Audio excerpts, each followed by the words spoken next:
Well, it's been a hectic week in the world of gaming, and we're here to let you know how it went. Hi, I'm Robbie at for Studio 35, and I'm here to give you the top 5 stories from this week. Starting off, unfortunately, with some bad news, China's most famous esports player, Xian Xiao, has officially had to retire from gaming, aged only 23 due to ill health.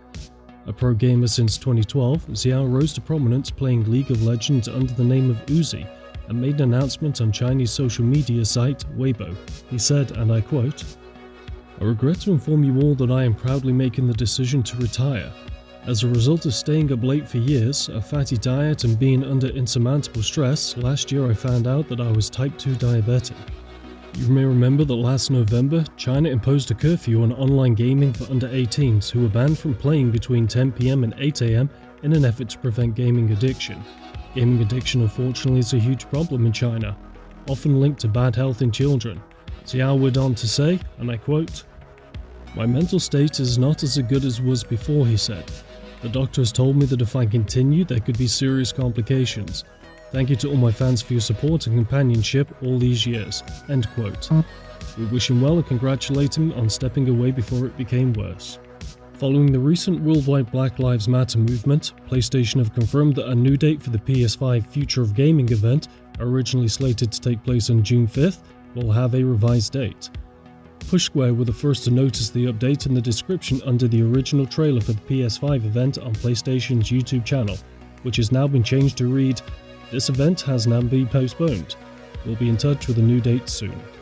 With the term soon being rather nebulous, of course, this could mean any date, be it days or weeks. However, considering that Sony's PlayStation 5 console is set to release at the end of this year, understandably Sony are eager to reveal its slate of upcoming PS5 games, as fans have been calling for an update.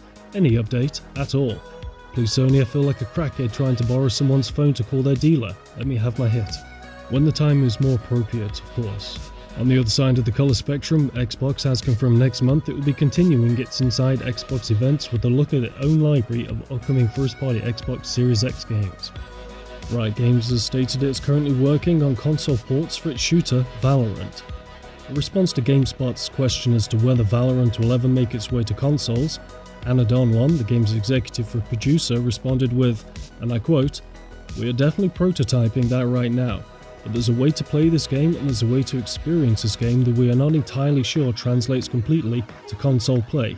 She went on to say, "If we feel we can deliver this experience on those platforms, we absolutely will. But we really want Valorant to stand for a certain type of gameplay and a certain type of experience." End quote. Donham believes that the game's strong level of competitive integrity is a core value that the development team believes in, with its designers worrying about players feeling like anyone has an unfair advantage based on the platform they're playing on.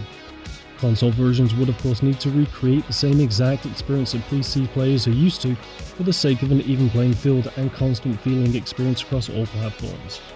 And we finish off with 2 stories from Sega. Following the hugely anticipated reveal in Famitsu, Sega has announced a new streaming technology they call Fog Gaming.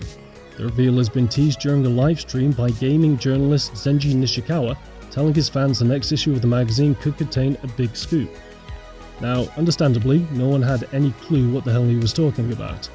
At the same time, Sega adopted a new mascot called Sega Shiro, and if the name sounds familiar, it's because he is the son of the late 90s Sega mascot Sega Sanshiro. Sanshiro was a major figure in promotions for the Sega Saturn, and with his son's arrival combined with big news on the horizons, some fans speculated that Sega would be releasing a new console. They were wrong. Very, very wrong.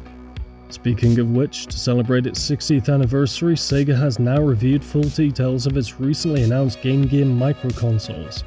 Yes, that's plural because there's 4 of them. Each microconsole will come with 4 different games preloaded, with collectors of all 4 also getting an accompanying big window magnifying glass. Why would you need a magnifying glass? Because they each have a 1.15-inch display and a single mono speaker. Not that stereo would help for a device this small, but they do come with headphone jacks and have the ability to charge over USB or using AAA batteries. You may be wondering how exactly you're meant to play games on a 1.15-inch display, which makes the Game Boy Micro's 2-inch panel sound huge by comparison. The cost is a ridiculous $50 per console and $250 for the pull pack with the magnifying glass, and as of the time of this video are available to pre-order in Japan only. As usual, if you like what you see, don't forget to like this video as it makes our content more visible. Subscribe to catch our future content and share this video across all your favourite social media platforms to support our growth. And that's this week's Gaming News Roundup. Have a good one, folks.